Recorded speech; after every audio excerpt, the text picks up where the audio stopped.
نحمده ونصلي على رسوله الكريم اما بعد فاعوذ باللہ من الشیطان الرجیم بسم اللہ الرحمن الرحیم قال اللہ تبارک و تعالی فی کلامہ المجید والفرقان الحمید ربنا وجعلنا مسلمین لک ومن ذریتنا امة مسلمة لک وارنا مناسکنا وتب علینا انک انت التواب الرحیم ربنا وبعث فیہم رسولا منہم یتلو علیہم آیاتک ویعلمہم الکتاب والحکمت ویزکیہم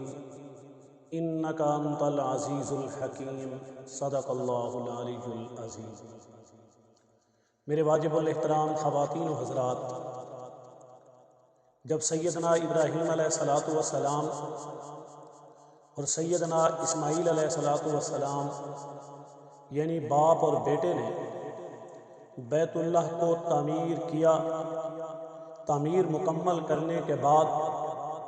اللہ تعالیٰ سے دعائیں کی، ان میں سے ایک دعا یہ تھی، فرمایا ربنا وجعلنا، اے ہمارے رب بنا دے ہم دونوں کو مسلمین لک، اپنا فرما بردار، اپنی تابع داری کرنے والا، آپ کی اتباع کرنے والا، ومن ذریتنا، اور ہماری آل اولاد کو، ہماری ذریت کو، امتاً، ایک امت بنا، مسلمۃ لک، جو آپ کی تابع داری کرنے والی ہو، آپ کی پیروکاری کرنے والی ہو، آپ کی بات کی اتباع کرنے والے لوگ ہوں۔ یہ دعا مانگی اور پھر فرمایا وارنا مناسکنا، اور ہمیں سکھا دے، دکھا دے، بتا دے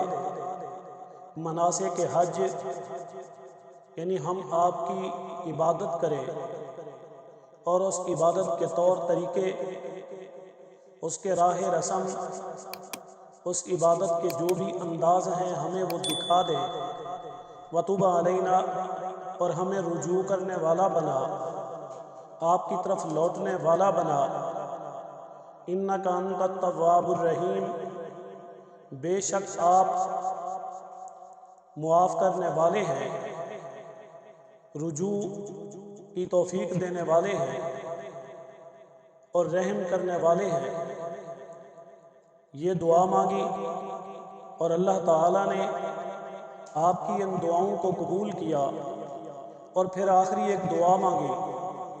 جس دعا میں باپ اور بیٹے نے مل کر ایک ایسے آخری پیغمبر کو مانگا کہ جس کی 4 ذمہ داریاں ہوں، جو پیغمبر آخر الزمان ہوں، جو اس کائنات کے آخری آنے والے ختم نبوت کے تاجدار ہوں۔ ابراہیم علیہ السلام نے فرمایا ربنا وبعث فیہم رسولا، اے ہمارے رب بھیج دے ان لوگوں میں سے ایک ایسا رسول جو انہی میں سے ہو، یعنی ان لوگوں کی طرف آئے اور انہی میں سے رسول ہو۔ یاد رکھے حدیث مبارکہ میں آتا ہے، حضور علیہ السلام نے فرمایا کہ میرے آنے سے پہلے 3 ایسی خوشخبریاں دی گئی، جن میں سے پہلی خوشخبری یہی آیت ہے جو ابراہیم علیہ السلام نے اللہ تعالیٰ سے دعا کی، یعنی دعوت ابراہیم علیہ السلام، دعائے ابراہیم علیہ السلام۔ فرمایا کہ حضرت ابراہیم علیہ السلام نے مجھے اللہ سے مانگا اور اللہ تعالیٰ نے آپ کی دعا کو قبول کیا، اور اس دعا کے بدلے میں، اس دعا کے صلے میں، اس دعا کی قبولیت میں مجھے بھیجا گیا۔ اور دوسری بات کہ میں خوشخبری ہوں جو سیدنا عیسیٰ علیہ السلام نے اپنی جماعت کے لوگوں، اپنے حواریوں، اپنی امت کو دی۔ فرمایا وَمُبَشِّرًا بِرَسُولٍ يَأْتِي مِن بَعْدِهِ اسْمُهُ احمد، یعنی یہ خوشخبری دی، اور آپ نے فرمایا کہ میں محمد بھی ہوں اور میں احمد بھی ہوں، اسی طرح میں حاشر بھی ہوں، کہ جس کے قدموں میں، جس کے جھنڈے تلے قیامت والے دن پوری کائنات، پوری امت کو جمع کیا جائے گا، اسی طرح میں عاقب بھی ہوں کہ جو خاتم النبیین ہے،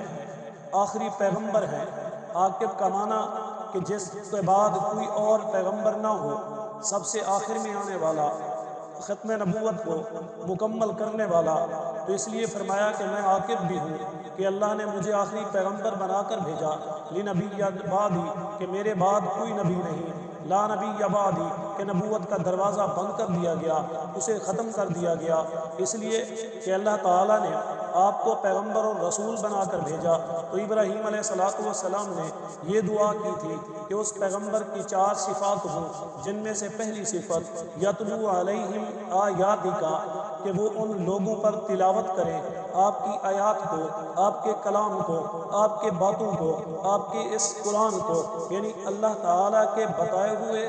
جتنی بھی آیات ہیں جو وحی کی گئی ہیں وہ ان لوگوں کو بتائیں۔ یعنی پہلی ذمہ داری تو یہ تھی۔ اسی طرح دوسری ذمہ داری وَيُعَلِّمُهُمُ الْكِتَابَ، کہ وہ ان لوگوں کو کتاب کا علم دیں، انہیں سکھائیں۔ اب یتلو علیہم آیاتی کا، اس سے مراد یہ ہوا کہ آپ قرآن مجید کی تلاوت کرتے، جو لفظ صراحتاً واضح تھے وہ سننے والے صحابہ کرام عربی تھے، وہ انہیں سمجھ جاتے تھے، وہ ان کو سن کر ہی سمجھ لیتے تھے۔ اسی طرح فرمایا وَيُعَلِّمُهُمُ الْكِتَابَ، ہاں اگر کسی بات کو وہ نہ سمجھ سکیں تو آپ ان کی وضاحت کر دیں، انہیں علم دیں، انہیں سکھا دیں، انہیں اس کی حقیقت بتا دیں، ان آیات کو صراحتاً، ان آیات کو کھول کر، ان آیات کو واضح انداز میں انہیں بتائیں کہ جن چیزوں کو انہیں سمجھ نہ آ رہی ہو انہیں واضح انداز سے انہیں علم دیں، انہیں تعلیم دیں۔ فرمایا والحکمت، اور اسی طرح آپ حکمت سکھانے والے ہوں۔ اب حکمت سے مراد یہ ہے کہ آپ کی جو احادیث مبارکہ ہے، قرآن مجید کی جو تشریح ہے، قرآن مجید سے جو مفاہیم اور جو علوم پوری دنیا کے اندر بانٹے گئے، آپ سب سے پہلے مفسر ہیں جنہوں نے قرآن مجید کی تفسیر کی، اور وہ قرآن مجید کی تفسیر احادیث کی شکل میں امت کے پاس موجود ہیں۔ فرمایا وہ دانائی کی بات ہے، وہ حکمت کی بات ہے، وہ حکمت کے موتی جو اللہ تعالیٰ نے حضور علیہ السلام کے ذریعے قیامت تک آنے والی امت کو دی ہے۔ اسی طرح آپ کی چوتھی ذمہ داری وَيُزَكِّيهِمْ، آپ تزکیہ کرنے والے ہوں ان لوگوں کا۔ تزکیہ سے مراد ان کے دلوں کو صاف کرنے والے، ان کے دلوں کو پاک کرنے والے۔ آج تزکیے کی ضرورت ہے، سکھانا پڑتا ہے، تربیت دینی پڑتی ہے۔ حضور علیہ السلام جب سکھاتے تھے، بتاتے تھے، تعلیم دیتے تھے، آپ کی صحبت ہی یہ تزکیہ نفس تھا۔ جن لوگوں نے آپ کی صحبت پائی، جنہوں نے آپ سے علم سیکھا، جنہوں نے آپ سے حکمت سیکھی، جنہوں نے آپ سے کتاب اللہ سیکھی، یعنی آپ کی شاگردی میں آئے یا آپ کے پاس صحبت میں آئے، ان کا تزکیہ ہوگا۔ آج تو تزکیہ کرانے کے لیے اللہ کا ورد کرانا پڑتا ہے، تزکیہ کرانے کے لیے وظائف کرانے پڑتے ہیں، تزکیہ کرانے کے لیے ان کو مراقبے کروانے پڑتے ہیں، تزکیہ کرانے کے لیے ان کو اپنی خانقاہوں میں رکھ کر یہ سکھانا پڑتا ہے، انہیں دنیا سے، دنیا کی غلاظتوں سے، خرابیوں سے پاک کرنے کے لیے پوری محنت اور کوشش کرنی پڑتی ہے، ان کے دلوں سے وہ زنگ اتارنے پڑتے ہیں۔ لیکن حضور علیہ السلام کی صحبت ایسی تھی جو آپ کے پاس آتا تھا اور پاک ہو جاتا تھا۔ اس لیے فرمایا اِنَّکَ أَنْتَ الْعَزِیزُ الْحَکِیمُ، بے شک آپ زبردست ہیں اور حکمت والے ہیں۔